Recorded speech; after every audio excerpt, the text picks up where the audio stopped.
Hello students. So next topic for discussion is penicillin. Penicillin was the first antibiotic that was used clinically in 1941 and penicillin is obtained from Penicillium notatum. It is a fungus from where this penicillin was obtained. Now present source for the penicillin is Penicillium chrysogenum. This is the present source for the penicillin.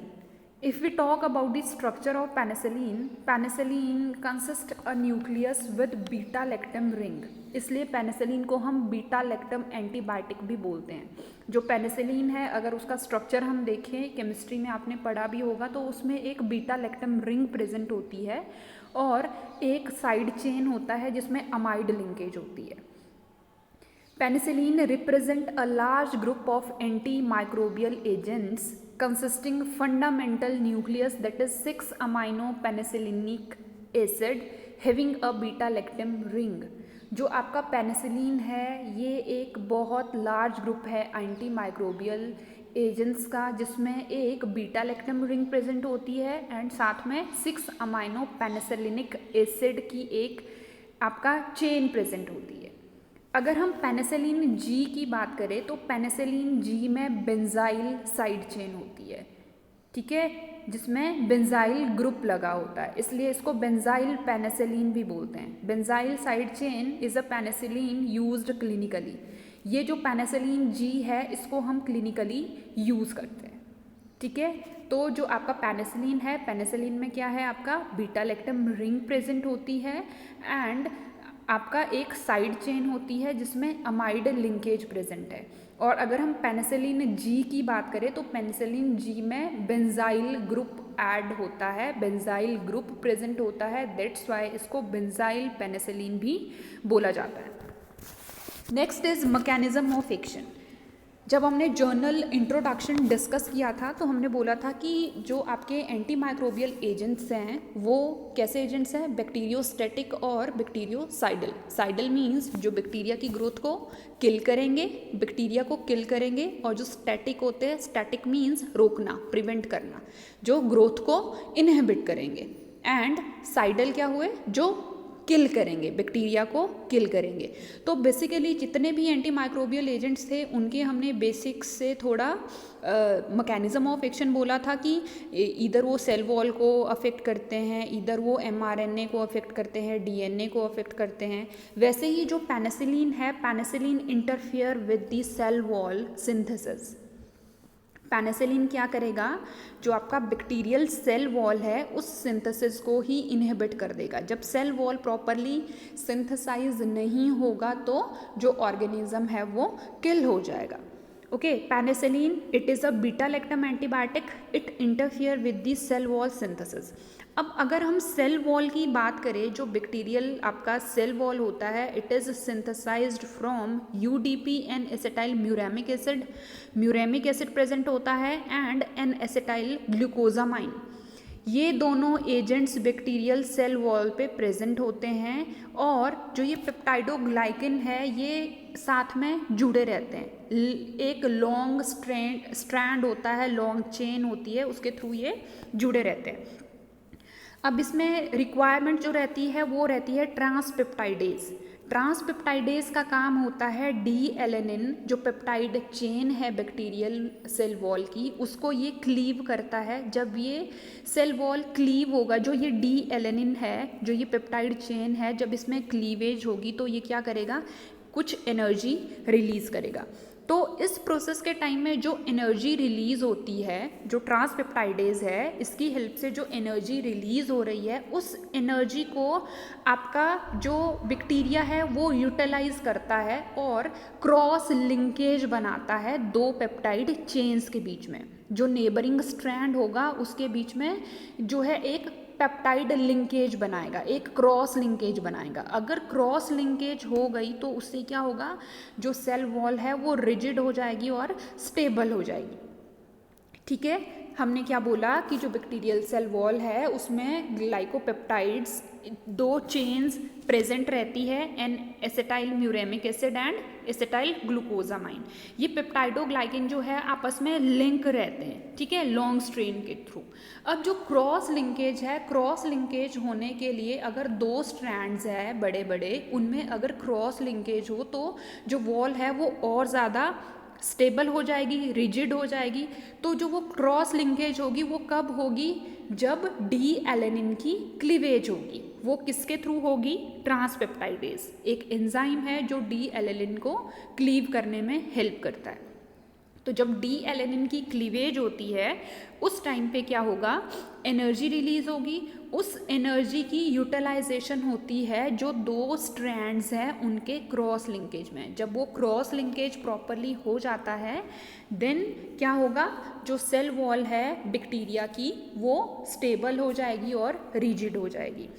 अब अगर हम penicillin की बात करें तो penicillin क्या करता है? पेनिसिलिन इस ट्रांसपेप्टाइडेज एंजाइम को इनहिबिट करता है। जब ये ट्रांसपेप्टाइडेज एंजाइम इनहिबिट होगा तो क्या होगा? एनर्जी रिलीज नहीं होगी, क्रॉस लिंकेज जो हो रही थी वो नहीं होगी, and this will inhibit the stability and rigidity of the bacterial cell wall. तो आपका जो पेनिसिलिन है, पेनिसिलिन क्या कर रहा था? बैक्टीरियल सेल वॉल के साथ इंटरफेयर कर रहा था, बैक्टीरियल सेल वॉल को की जो स्टेबिलिटी है उसके साथ इंटरफेयर कर रहा था, उसको इनहिबिट कर रहा था, ब्लॉक कर रहा था। तो वो कैसे होगा? जो आपका ट्रांसपेप्टाइडेज है, ट्रांसपेप्टाइडेज एक एंजाइम है जो रिस्पॉन्सिबल होता है एक डी एलेनिन की क्लीवेज के लिए, जिससे आपका एनर्जी प्रोड्यूस होगी, और जो वो एनर्जी प्रोड्यूस हो रही है उसके थ्रू बैक्टीरियल के जो स्ट्रैंड्स हैं उनमें क्रॉस लिंकेज होगी। अब पेनिसिलिन ने क्या किया? उस क्रॉस लिंकेज को ब्लॉक कर दिया। क्रॉस लिंकेज नहीं होगी तो जो आपका बैक्टीरियल सेल वॉल है वो रिजिड नहीं रहेगी और वो इजीली ब्रेक हो जाएगी। नेक्स्ट हम बात करते हैं सेमी सिंथेटिक पेनिसिलिन की। जो सेमी सिंथेटिक पेनिसिलिन है वो सिंथेटिकली प्रिपेयर किए जाते हैं। The aim for the producing of semi-synthetic penicillin is to overcome the shortcomings of penicillin G. There are various shortcomings with this penicillin G जिसको हम clinically use करते हैं। इसके बहुत से शॉर्टकमिंग्स हैं। उन शॉर्टकमिंग्स को ओवरकम करने के लिए सिंथेटिक जो सेमी सिंथेटिक पेनिसिलिन है वो प्रोड्यूस किए जाते हैं। वो शॉर्ट कमिंग्स क्या क्या है? जो पेनिसिलिन जी है, पेनिसिलिन जी की पुअर ओरल एफिकेसी होती है, ओरली पुअरली ये अफेक्ट करता है, इसलिए हमें सेमी सिंथेटिक पेनिसिलिन की सिंथेसिस करनी पड़ी। जो आपका ससेप्टेबिलिटी है पेनिसिलिनेज के लिए, पेनिसिलिनेज क्या है? एज मीन्स एक एंजाइम है। जो ये एंजाइम है, this enzyme is responsible for the breakdown of the beta lactam ring. जो बीटा लैक्टम रिंग है उसको ये ब्रेक करता है, क्लीव करता है। तो जो आपका पेनिसिलिन जी है, पेनिसिलिन जी इस पेनिसिलिनेज एंजाइम के लिए ससेप्टिबल है। मींस जो ये एंजाइम है ये इजीली पेनिसिलिन जी को अटैक करता है, जो बीटा लैक्टम रिंग है उसको ब्रेक करता है। तो इसलिए हमें ज़रूरत पड़ी कि सेमी सिंथेटिक पेनिसिलिन की सिंथेसाइज करें। Next, narrow spectrum of activity, penicillin G having the narrow spectrum of activity. तो कुछ एक्सटेंडेड स्पेक्ट्रम एक्टिविटी की हमें रिक्वायरमेंट है, this why semi synthetic penicillin की सिंथेसिस हुई है। Next, hypersensitivity reactions. Hypersensitivity reactions are common with penicillin G. तो इन शॉर्ट कमिंग्स को ओवरकम करने के लिए जो आपके सेमी सिंथेटिक पेनिसिलिन है उनकी प्रोडक्शन हुई है। अगर हम क्लासिफिकेशन देखें तो क्लासिफिकेशन में सबसे पहले आते हैं acid resistant alternative to penicillin G. Penicillin G क्या है? पेनिसिलिन जी में आपका जो अगर एसिडिक इन्वायरमेंट है तो वर्क नहीं करेगा, तो हमें क्या चाहिए? जो ऑल्टरनेटिव हो पेनिसिलिन जी के, ऑल्टरनेटिव हो और एसिड रेजिस्टेंस हो, मींस एसिड का उस पर कोई अफेक्ट ना हो, दैट इज फिनॉक्सीमिथाइल पेनिसिलिन और penicillin V. Next, penicillinase resistance penicillin. Penicillinase मैंने बोला एंजाइम है, ये एक एंजाइम क्या करता है? पेनिसिलिन जी को जो आपका बीटा लैक्टम रिंग है उसकी क्लीव करता है। तो हमें ऐसे आपका पेनिसिलिन्स की रिक्वायरमेंट है जो इस एंजाइम के अगेंस्ट रेजिस्टेंस हो, मींस इस एंजाइम का उन पेनिसिलिन पे कोई अफेक्ट ना पड़े। तो पेनिसिलिनेज रेजिस्टेंट पेनिसिलिन्स में कौन से आएंगे? Methicillin, cloxacillin and डाइक्लोक्सासिलिन। ये ड्रग्स क्या है? ये ड्रग्स जो ये एंजाइम है इसके अगेंस्ट इनमें रेजिस्टेंट है, मतलब जो ये ड्रग्स है इनका जो बीटा लैक्टम रिंग है उसको ये एंजाइम क्लीव नहीं करेगा। Next is extended spectrum penicillin. हमने बात की कि जो पेनिसिलिन जी है उसकी शॉर्ट कमिंग क्या है कि वो एक नैरो स्पेक्ट्रम पेनिसिलिन है। तो एक्सटेंडेड स्पेक्ट्रम पेनिसिलिन्स में आते हैं ampicillin, amoxicillin, carbenicillin, piperacillin and mezlocillin. Next is beta lactamase inhibitor. Beta lactamase is an enzyme that is responsible for the cleavage of beta lactam ring. तो beta lactam ring का breakdown ना हो, cleave ना हो, तो उसके लिए हम बीटा लैक्टमेज इनहिबिटर्स यूज करेंगे। ये क्या करेगी ये drug? Clavulanic acid, sulbactam and tazobactam. ये क्या करेंगे ये drugs? These drugs inhibit the enzyme beta lactamase and prevent the cleavage of beta lactam ring. Next, if we talk about the antibacterial spectrum of these antibiotics, these penicillin are mainly effective against gram positive and gram negative cocci। Gram positive and gram negative दोनों के लिए affective होते हैं। जो आपका penicillin G है जब इसको ओरल रूट से देते हैं तो ये जो रहता है ये इनइफेक्टिव रहता है, इनएक्टिवेटेड रहता है, बिकॉज जो गैस्ट्रिक एसिड है वो इस ड्रग को इनएक्टिव कर लेते हैं। एंड अगर हम आईवी, दैट्स वाई इसको ओरल रूट से नहीं देते हैं, इसको क्या देते हैं? IM इंजेक्शन के थ्रू इसको एडमिनिस्टर करते हैं। एंड जो आपका पेनिसिलिन होता है, पेनिसिलिन जो है आपका प्लेसेंटल बैरियर को इजीली क्रॉस करता है। एंड सेकेंडली ये एलिमिनेशन जो होगा पेनिसिलिन का वो किसके थ्रू होगा? किडनी के थ्रू। मैक्सिमम अमाउंट किडनी के थ्रू एलिमिनेट होगा and small amount is eliminated by bile, milk and saliva. If we administer co-administration of probenecid, जो प्रोबेनेसिड है, प्रोबेनेसिड के साथ अगर हम पेनिसिलिन जी एडमिनिस्टर करते हैं तो ये क्या करता है? जो एक्सक्रीशन हो रहा है पेनिसिलिन का उसको ये डिले करता है। जो रैपिड एक्सक्रीशन होता है पेनिसिलिन का उसको डिले करने के लिए प्रोबेनेसिड हेल्पफुल है। Next, adverse side effects anaphylaxis like bronchospasm, cardiac collapse, edema of larynx. These are the anaphylactic reactions. These are basically life-threatening reactions which happens with the use of penicillin. Another is serum sickness syndrome like skin rashes, fever, eosinophilia, asthma, etc. These are associated with the use of penicillin G. Next, there are certain renal complications like hematuria, blood in urine and albuminuria, that is proteins in urine, hyperkalemia. This is also associated with the use of penicillin. जो penicillin का dose and preparation है ये इस formulation में आती है और ये इसके डोजेस दिए गए हैं। Next is uses of therapeutic uses of penicillin ji. This is used for the treatment of pneumococcal infection, streptococcal infection, staphylococcal infection, meningococcal infection में यूज़ करते हैं। आपके जो एनएरोब्स इन्फेक्शन कॉज करते हैं उसमें यूज़ किया जाता है। Then management of tetanus, diphtheria में यूज़ करते हैं। सेक्सुअली ट्रांसमिटेड डिजीज़ में यूज़ किया जाता है, सिफिलिस, गोनोरोया के केस में।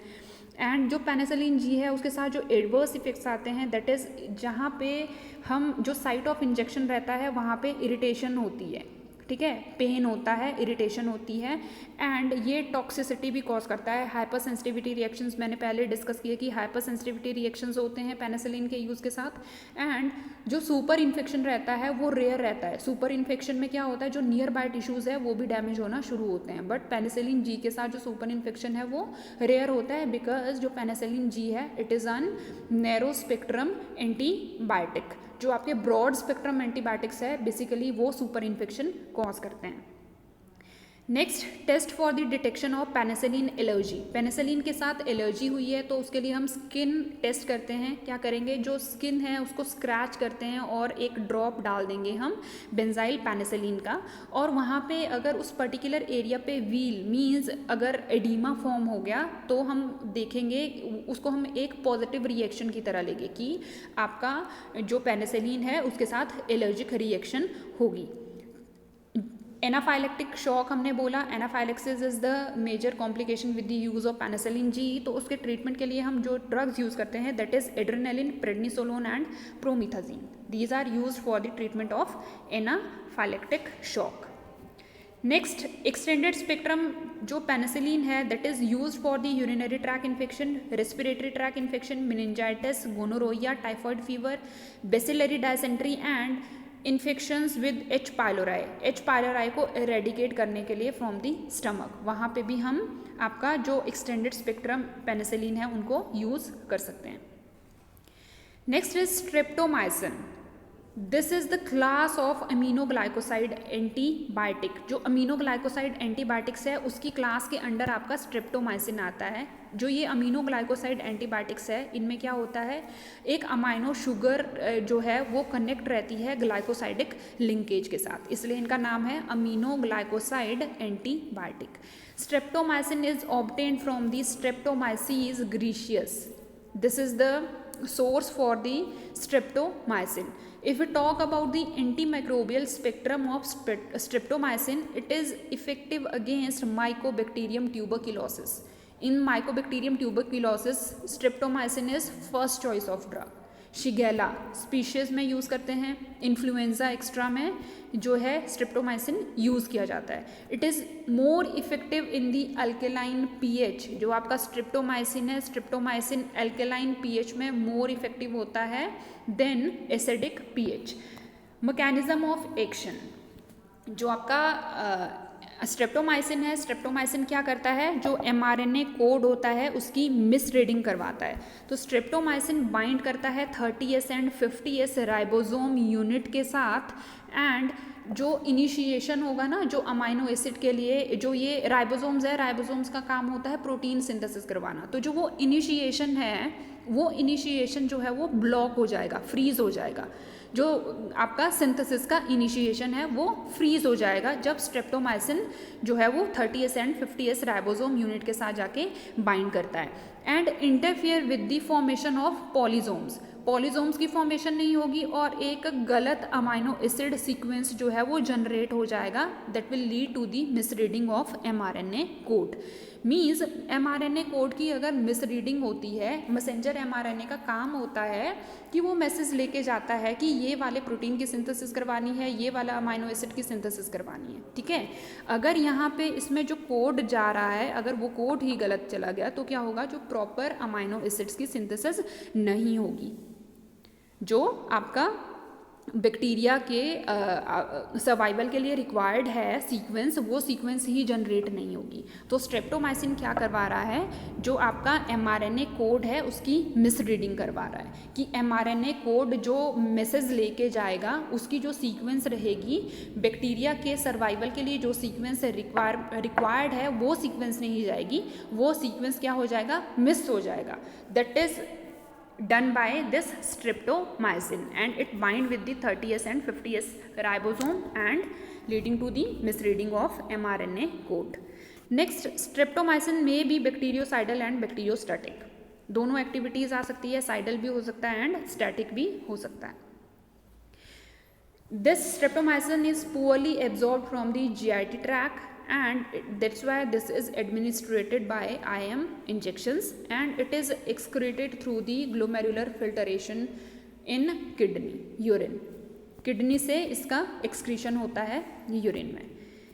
Side effects with the use of streptomycin include nausea and vomiting, abscess and fever. It will damage the 8th cranial nerve.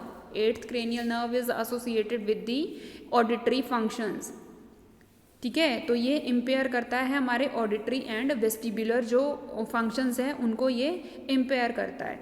और स्ट्रेप्टोमाइसिन जब हम कोई प्रेग्नेंट वीमेन है, मदर है, अगर वो स्ट्रेप्टोमाइसिन ले रही है तो जो चाइल्ड बॉर्न होगा उसमें डेफनेस भी हो सकती है। Deafness in babies born to the mother receiving streptomycin during pregnancy, क्योंकि जो स्ट्रेप्टोमाइसिन है that will cross the placental barrier and it will lead to the deafness in the babies. These are the certain aminoglycoside antibiotics preparations, that is streptomycin, kanamycin, gentamicin, tobramycin and amikacin. These all are aminoglycoside antibiotics. These are the trade names for these antibiotics and doses.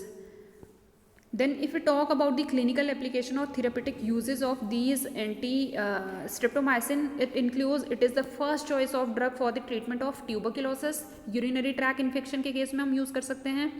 Then meningitis में use करते हैं, bacteraemia and bacterial एंडोकार्डियाइटिस, bacteria के साथ जहाँ पे जो cardiac जो आपका हार्ट है, हार्ट की जो इनर लाइन है, अगर वहाँ पे इन्फेक्शन हो रहा है, इन्फ्लामेशन हो रही है, तो वहाँ पे भी हम इसको यूज़ कर सकते हैं। It is also used in the tularaemia, this is also known as rabbit fever. इसमें क्या होता है, फीवर आता है, स्किन अल्सर्स प्रोड्यूस होते हैं।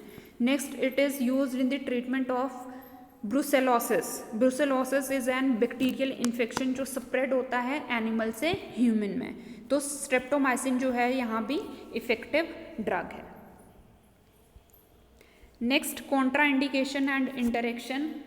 अगर हम स्ट्रेप्टोमाइसिन को फ्यूरोसामाइड एंड इथाक्राइनिक एसिड, ये क्या है, डायरेटिक ड्रग्स है, अगर हम इन डायरेटिक ड्रग्स के साथ यूज़ करते हैं तो ये क्या करता है, ऑटोटॉक्सिसिटी प्रोड्यूस करता है।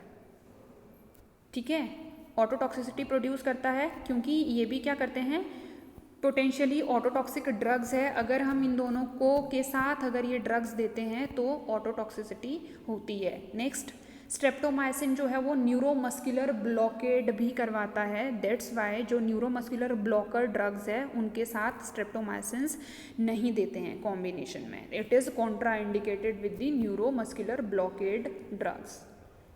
सो this is all about the streptomycin and penicillin. अगर इससे रिलेटेड कोई भी क्वेरी है then you can discuss with me. Thank you.